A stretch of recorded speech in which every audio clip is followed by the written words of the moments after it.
Hey guys, and welcome back to Mad About Skin. In today's video, we are talking glycolic acid. Now, glycolic acid used to be the darling of the skincare world. It was just about everyone's go-to exfoliator, and products like this, the Ordinary Glycolic Acid Toning Solution, were international bestsellers. However, things seem to have shifted in the last 12 months, and glycolic acid has entered its cancelled era. People online are actively discouraging people from reaching for glycolic acid, and you hear an awful lot of scare stories about how people have really damaged their skin by using this exfoliating ingredient over any of the others. As with everything in skincare, there's a lot more nuance to that. So in today's video, I thought I'd do a glycolic acid 101. We're going to first talk about some of the common mistakes people make with glycolic acid and hopefully help you guys to avoid them. I'm then going to come on to what I think are the very best glycolic acid hacks, how you can take your skincare routine to the next level with ingredients like this, and hopefully get a little extra bang for your buck. Sit back, relax, let's talk all things glycolic acid. Now, before we delve into today's video, I would love to know what your go-to exfoliator of choice is. What's that exfoliation acid that you reach for most often? Are you team glycolic and still think it's the best on the market? Or have you switched to some of the other perceived gentler options such as lactic acid, mandelic acid, salicylic acid? Sound off in the comments section below. I would say, whilst I do tend to mix and match it, I'm definitely team lactic acid when it comes to my exfoliator of choice, but I definitely think there's a space for glycolic acid if used correctly. Sound off with your own preference down in the comments because I love to hear from you each and every single day. Whatever your thoughts on glycolic acid, if you enjoy this style of content where we kind of cut through some of the skincare extremes where people are either fangirling hard about a product or looking to cancel it, I think often the truth is somewhere in between, and I want to bring back that balanced thought to the videos that I create here on YouTube. If you enjoy this style of content, make sure to let me know by reaching down and giving the video a big thumbs up and a like. The more likes the video gets, the more widely YouTube will distribute it on its platform. So from the bottom of my heart, love to each and every one of you. Now, without further ado, let's cut that waffle and delve straight on in. So glycolic acid, it was one of the original exfoliating acids and exploded to be one of the most popular ingredients in skincare. It's actually quite an intense exfoliating acid because of its molecular size. It has a lower molecular weight, and so it's able to go deeper into the skin to give a more robust exfoliation. In some ways, that's amazing. You get quicker results, and you definitely see enhanced performance versus some of the other more gentle exfoliating acids. But conversely, it can lead to more sensitivity, redness, and irritation. So as with everything in skincare, I feel that we need to match the products we reach for to our individual skin types and what we're looking to get out of the product itself. And hopefully this video will help you today. Now, for those of you that have been long-term viewers of the channel, you might be surprised to see me come to the defense of glycolic acid, because honestly, I've never been its biggest fan. I certainly wasn't on the hype train 2 years ago where just about everyone was saying glycolic acid is all you need in your skincare routine. But conversely, I'm not going to be on that cancel train where now everyone seems to want to drop it and never see glycolic acid again. It's about nuance, and I think the truth lies somewhere in between, which is kind of the purpose of today's video.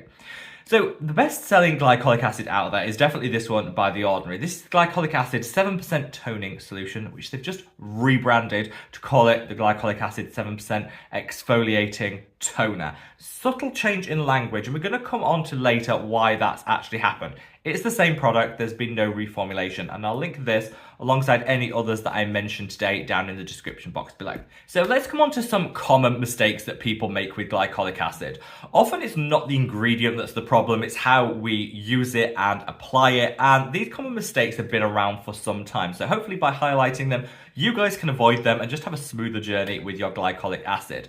Mistake number one is not choosing the right concentration. As with anything in skincare, different concentrations and strengths of glycolic acid exist, and you should choose the right one for your individual skin's needs and what you're looking to achieve from the product. So if you're looking to use glycolic acid on the face to smooth everything out, gently exfoliate and remove some of the surface texture, then I would opt for a glycolic acid in a 2 or a 3% concentration. Now, these strengths might seem quite low, but honestly, you're still going to get some great results from that concentration without the associated side effects and irritation. Also, glycolic acid can increase sun sensitivity, and the face is obviously the area of the body that's most exposed to that sun day in, day out. So we want to keep those concentrations a little bit lower, which means we can manage that sun sensitivity by using our sunscreen daily, not seeing too many side effects and irritation. And when I created my own glycolic acid product, this is the Mad About Skin Light Chemical Peel Gel. I opted for a 2% glycolic acid. You've also got some lactic acid, salicylic acid, and kojic acid in here, so it really packs a punch, but doesn't require a sky-high concentration of glycolic acid. This is a treatment you should use once or twice a week to smooth everything out, fade your hyperpigmentation, and get your glow game on point, but minimizing the risk of side effects and irritation at the same time.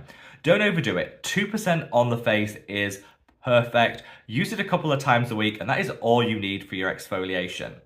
If you're using glycolic acid on the body, you can opt for a slightly higher strength to quicken those results. And this is where I think the Ordinary Glycolic Acid really comes into its own. 7% strength, which is perfect for the body, sort of neck downwards, and this will just speed up the results you're going to see, and hopefully, because the skin on our body is a little bit more resilient, shouldn't lead to any increase in sensitivity and irritation. I'm going to come on to some body hacks later in the video, and for those I would definitely be using this option. Now, for people that want a higher strength option, maybe you're looking to tackle some hard to move hyperpigmentation or skin texture, such as on the elbows or the knees, you might want to go for a higher strength, and I think really it caps out at the 10% deuterium glycolic resurfacing gel. This is a beautiful high strength glycolic acid, and this will really deliver quick results and really effective outcomes.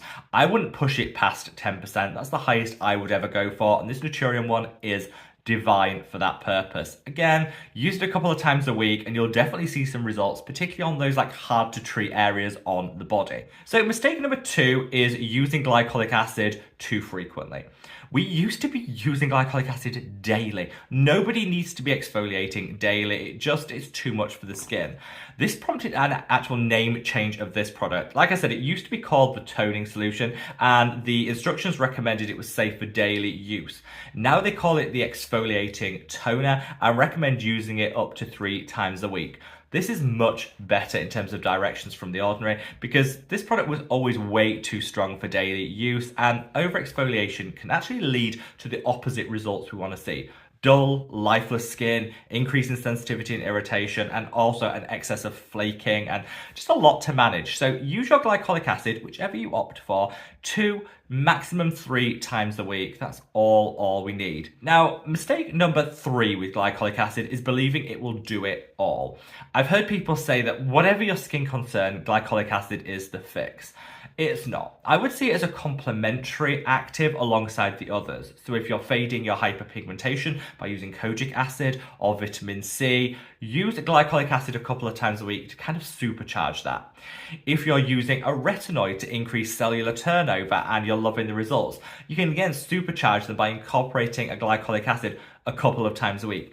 Glycolic acid on its own isn't really going to do everything you want for your skin, and so I'd say set your expectations right.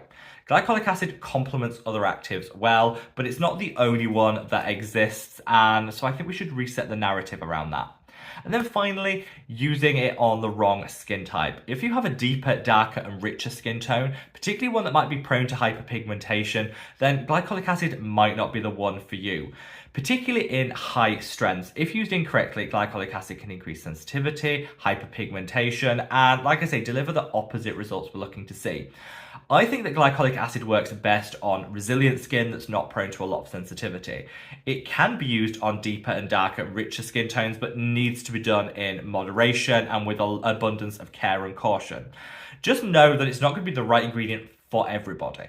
If you are unsure, go for one in a smaller concentration, something in the 2 or 3%, which will come with minimum side effects and risks, and you'll still get some great results. So like I say, it's not for everyone, and if you're in any doubt at all, just start with a lower strength and kind of see how your skin responds. So that's the mistakes that people make with glycolic acid. But just because there seems to be a lot of them, I don't think that's reason enough to cancel glycolic. I think we can learn to use it in a more responsible way. And I'm going to share with you a few hints, tips, and hacks on how to get the most out of your glycolic acid. Now, tip number 1 is on the scalp. Now, this is the one that I actually do once or twice a week. I take this one by The Ordinary because it actually comes with a nozzle. You can get the ones with the nozzle, which is great for that like precise application.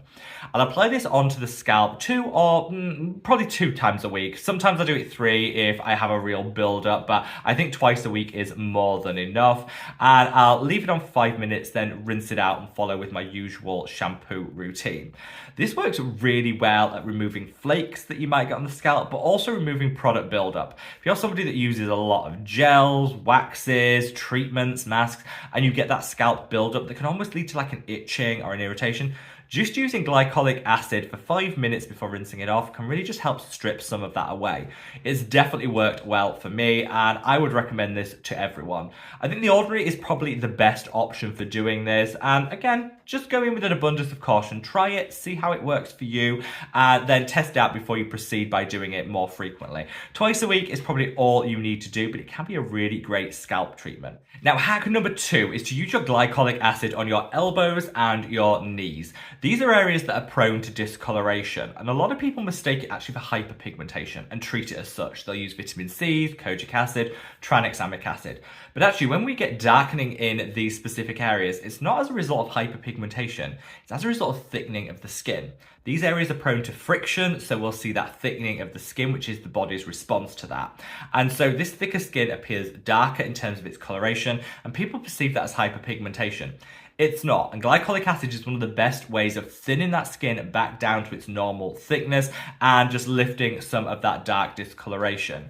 I would opt, if you're going to use glycolic acid in these areas, for a higher percentage because these areas are more resilient. So go for that like deuterium 10% option, and you'll definitely see results a couple of times a week. Use it consistently, and that'll just keep the thickness of the skin in these areas to a minimum, and that way you won't have that discoloration. Now, hack number 3 is a little controversial one, and that's the use of glycolic acid as a deodorant. Now, this is actually tried, tested, and studied and proven to work. When we sweat under the arms, for example, the sweat actually comes out odorless. It's not the sweat itself that causes that odor, but the bacteria that sit on our skin and unfortunately feed off that sweat and then create that odor. Now, for people that want to minimize the risk of any of that odor, you can use glycolic acid under the arm as like an alternative to deodorant. It works by suppressing that bacterial load on the skin, and so fewer bacteria, fewer risk of that odor materializing, and it does genuinely work. Also great if you have like darker underarms, some discoloration that you want to lift. This would be like a 2-in-1 hack. Try it, it will definitely deliver. However, I would say if you're gonna do this, don't do it every single day, because using glycolic acid on the same area of the skin every single day can be a little much. So alternate it with your standard deodorant, and I think that way you'll get the best results. You'll lift any underarm discoloration, you'll keep any odors at bay, but you won't risk any sensitivity or irritation from materializing. I do this a couple of times a week. It definitely works, and it's something that's just another way of using your glycolic acid to its maximum potential. Now, finally, let's talk glycolic on the body. If you've got any texture or any bumps, you know, like what people call the chicken skin. I'm a big fan of chickens, as you can see. In fact, this part of the video, if you want to, if you haven't already, if you could reach down and give the video a big thumbs up and a like, because Shelf Chicken here, who's our channel mascot, would definitely appreciate it. But if you have the chicken skin on the backs of the arms, the tops of the thighs, maybe you have some texture irregularities on other areas, and you want to treat them, glycolic acid, probably one of the best ways of doing it. But let me tell you, to get the best results, you need to combine your glycolic acid with urea. Urea is a protein softener and a gentle exfoliant. Glycolic acid is a robust exfoliant. Used together, smoothed to the gods. I always use a urea cream on the body, and a couple of times a week I'll use glycolic acid to just keep everything soft and smooth. The urea one that I'm using at the moment is this. This is the remedy for body bumps. This has a good strength of urea in here, which I love. It's also got a touch of lactic acid, which is my favorite exfoliator. So this is kind of like a one-stop shop. You don't even need to use glycolic alongside this if you don't want. However, if you want to dial up the results, you can use a glycolic acid alongside this to kind of get maximum outcomes. Use this daily. Use this maybe twice a week to supplement it, and by the time summer comes around, you will have the smoothest body, head to foot. So There you have it, a whistle-stop tour of glycolic acid. I think it's a real shame that people have gone from being like relentlessly in favour of glycolic acid to full circle and are now looking to cancel it and say we shouldn't be using it. As with everything in life, it's somewhere in between.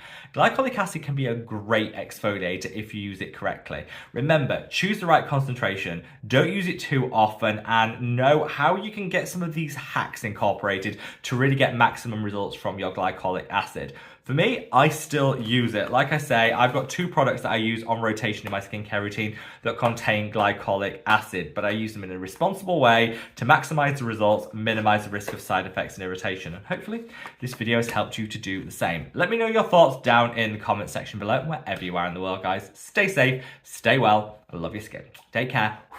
Bye.